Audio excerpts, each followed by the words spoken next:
Bismillahirrahmanirrahim. Assalamualaikum warahmatullahi wabarakatuh. Alhamdulillah hamdan katsiran thayyiban mubarakan fi kama yuhibbu rabbuna wa yarda. Asyhadu an la ilaha illallah wahdahu la syarikalah wa asyhadu anna Muhammadan abduhu wa rasuluh. Allahumma shalli wa sallim ala sayyidina Muhammad wa ala alihi wa sahbihi ajma'in. Thumma amma ba'd. Masyarakat muslimin jamaah salat subuh yang dimuliakan Allah Subhanahu wa taala. Pagi hari ini kami ingin menyampaikan kaitannya dengan obrolan tadi malam ya, waktu ba'da tarawih dengan sebagian teman dan pengurus di sini. Masalah diskusi tentang makna fi sabilillah dalam zakat. Itu ada yang bertanya, bolehkah zakat itu dialokasikan ke semisal guru-guru ngaji, guru-guru TPA atau yang semisalnya lewat pos fi sabilillah. Di sini perlu kami sampaikan, sebenarnya sudah kami sampaikan tapi kurang detail kemarin. Jadi untuk diketahui terlebih dahulu bahwa masarifuz zakah, pihak-pihak yang berhak menerima zakat itu sudah tertuang dalam surah At-Taubah ayat 60. Surah At-Taubah ayat 60 ada 8 golongan.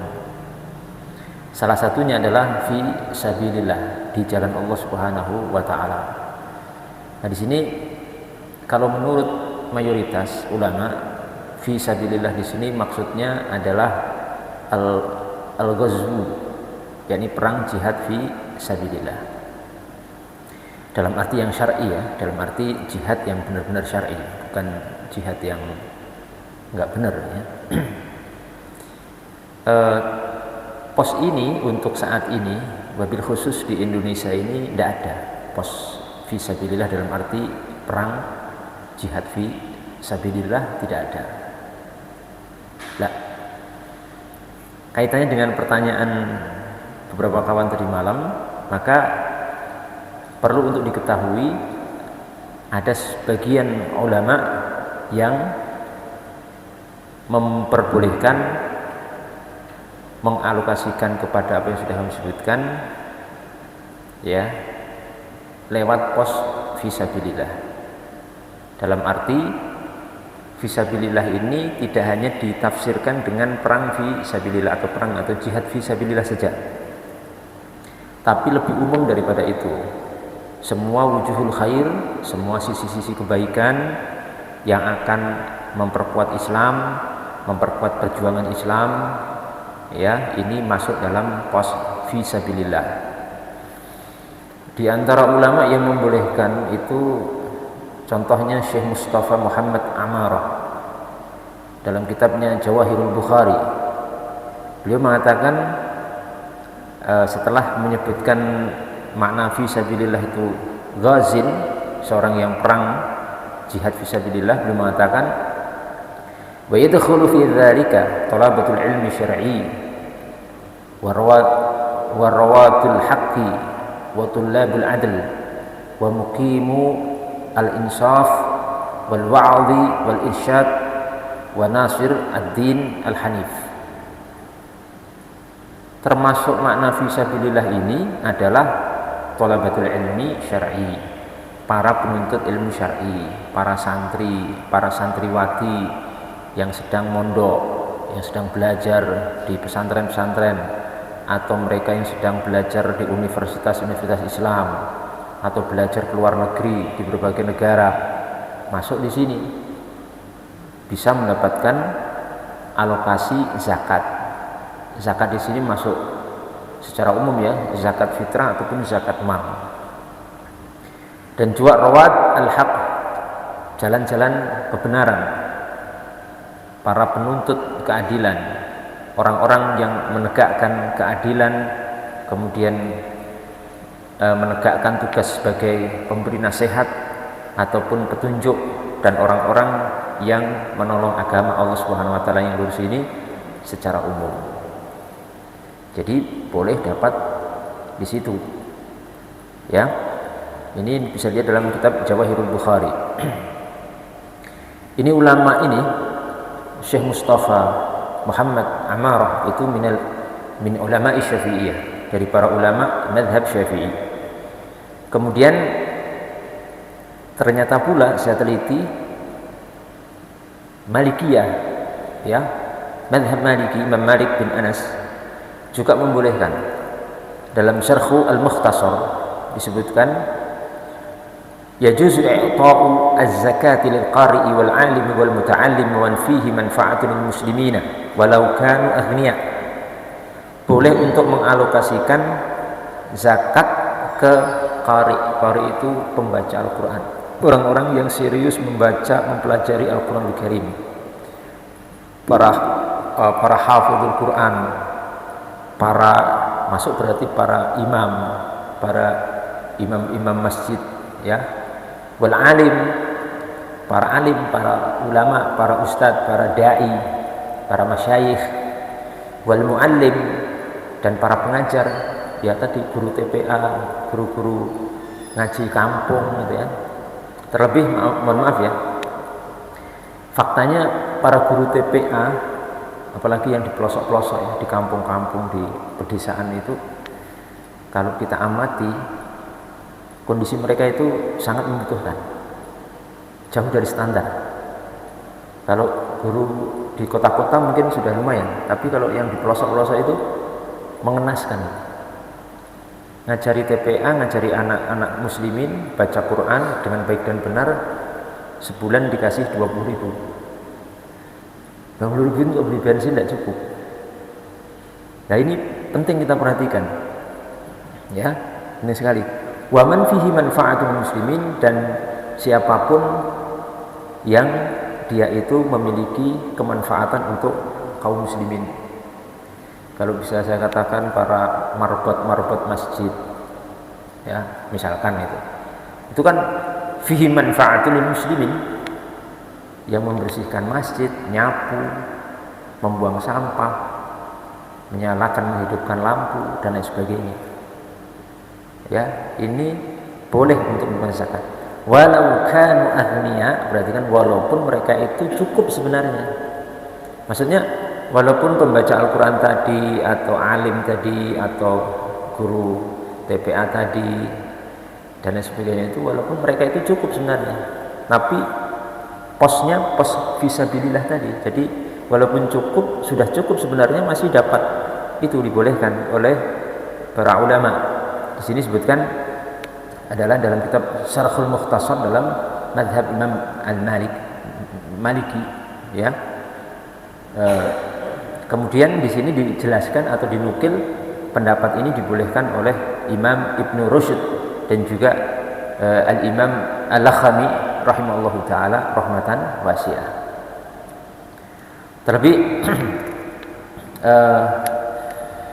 Terlebih saat ini pos fisabilillah dalam arti perang itu kan tidak ada di Indonesia, ya. Dan segala hal yang akan mendukung tegaknya Islam dan mendukung akan terwujudnya tujuan-tujuan Islam, memperkuat Islam, sebagaimana yang sudah kami sebutkan tadi, itu amat sangat layak masuk pos ini. Dalam arti walaupun ini memang perbedaan pendapat, ya, ada yang membolehkan, ada yang tidak. Paling tidak ada yang membolehkan, dan yang membolehkan ini para ulama-ulama besar, para mujtahid. Dalam tinjauan usul fikih itu termasuk kalam mereka itu mu'tabar. Mu'tabar itu diperhitungkan oleh dunia Islam dan bisa diamalkan dan sah. Dan perhatikan, la inkara fi masail khilaf. Tidak boleh dalam masalah seperti ini kemudian kita mengingkari, kita nahi munkar, itu nggak bisa. Jadi misalkan ada sebuah masjid yang menyalurkan zakatnya untuk guru TPA, kita nggak bisa kemudian mendatangi panitia itu, oh kamu nggak boleh ini nggak boleh disalurkan sini, jangan, nggak boleh seperti itu, diingkari, karena nggak berlaku pengingkaran dalam masalah khilafiyah istihadiyah. Yang boleh itu saling menghormati dan menghargai pendapat, bukan mengingkari, tidak berlaku. Ya, pengingkaran itu hanya berlaku dalam masalah yang apa? Mujma' alaih, yang memang disepakati dilarang. Tapi kalau ulama masih khilaf, berbeda pendapat, maka tidak berlaku nahi mungkar, tidak berlaku pengingkaran di situ. Bahkan ulama tafsir pun ada Imam Al-Kasani dalam tafsir disebutkan juga itu memaknai fisabilillah itu ternyata juga masuk di dalamnya bahkan imarah al-masajidi wa nahwiha mimman dzukir, bahkan termasuk untuk imaratul masajid, untuk renovasi, untuk perbaikan masjid, itu masuk di situ menurut Imam Al-Kasani rahimahullahu taala. Ini dinukil oleh Syekh Profesor Wahbah Az-Zuhairi dalam Al-Fiqhul Islami jilid 2 halaman 876. Saya jadi teringat ya di kampung kelahiran saya. Karena kampung kelahiran saya itu agak terpelosok ya, dan dulu musolanya kan kecil. Musolanya kecil, nggak pernah ada sholat Jumat, tidak dipakai untuk sholat Jumat di situ. Otomatis keuangan masjid di situ, musola tempat kelahiran saya itu hampir tidak ada, minim sekali. Beda dengan masjid-masjid besar seperti ini ya, untuk Jumatan kan ada infak Jumat, lumayan. Tapi yang musola-musola kecil di pelosok desa nggak pernah untuk Jumatan, nggak ada pemasukan. Sampai atapnya bocor, sampai kayunya lapuk, sampai tempat wudhunya rusak, airnya macet. Sehingga waktu itu seketika saya kecil, waktu SD itu, panitia itu menyisihkan sebagian zakat fitrah untuk renovasi masjid. Dan ternyata perbuatan itu juga nggak salah, karena sudah mengikuti para ulama yang punya kapasitas dan kapabilitas untuk berfatwa dan menyimpulkan hukum yang membolehkan, dan itu sudah sah. Sehingga kalau seperti itu nggak perlu diingkari. Karena sekarang begini, musola mau ambruk, mau roboh, nggak ada yang peduli. Dari pemerintah daerah nggak ada, masyarakat nggak punya, pedesaan, orang-orang miskin, adanya cuma dari uang zakat, dan beras zakat. Terus bagaimana mau dibiarkan ambruk? Kan nggak mungkin. Satu-satunya musola di kampung itu cuma itu. Akhirnya waktu itu direnovasi dari hasil pengumpulan zakat, ya, dan uang zakat di situ, dan alhamdulillah bertahan. Sampai sekarang sudah lumayan lebih baik daripada sebelumnya, dan alhamdulillah terus didirikan sholat 5 waktu di situ. Walaupun untuk Jumatannya memang sampai hari ini pun musola saya itu belum dipakai karena jamaahnya tidak mencukupi. Nggak ada 40 orang untuk Jumatan, tidak mencukupi, ya. Dan terakhir di sini saya nukilkan lembaga fatwa Al-Mujma' Al-Fiqh Al-Islami di Mekah Al-Mukarramah ternyata juga mengeluarkan fatwa, ya, pada tanggal 27 Rabi Al-Akhir tahun 1405 Hijriah dengan nomor fatwa 35, itu menyebutkan ya, hampir sama, bahwasanya makna fisabilillah itu masuk di dalamnya adalah ad-da'watu ilallahi wa ma yu'inu 'alaiha, termasuk makna itu adalah dakwah kepada Allah Subhanahu wa taala dan hal-hal yang akan membantu tegaknya dakwah Subhanahu wa taala. Itu masuk juga, bisa masuk pos fisabilillah.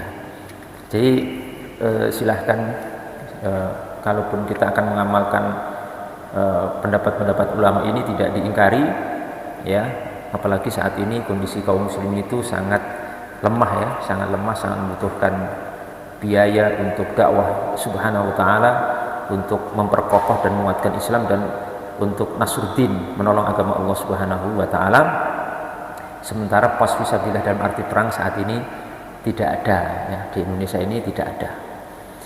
Mungkin itu ya sebagai tambahan wawasan saja, supaya kita lebih memahami dalam berdakwah ini memang perlu adanya fikih dan hikmah, serta melihat situasi dan kondisi. Fikih itu luas, Kalau kita belajar fikih jadi kaku itu mesti ada yang salah, pasti itu. Saklek itu kalau sudah pendapat satu begini, nggak kenal kompromi, semuanya salah yang beda dengan pendapat ini gitu. Apalagi kadang sampai menyesatkan, mesti salah itu. Belajar fikihnya belum khatam, dan belajar usul fikihnya juga belum khatam, karena fikih itu luas sekali. Ulama sejak zaman dulu sampai zaman sekarang, para ulama kontemporer itu biasa berbeda pendapat, dan mereka saling menghargai dan menghormati manapun yang diamalkan sesuai dengan keyakinan masing-masing. Demikian, Allah Ta'ala a'lamu biswab. Semoga menjadi faedah bagi kita semuanya. Wa akhiru da'wana alhamdulillah, wabillahi taufiq wal hidayah. Wassalamualaikum warahmatullahi wabarakatuh.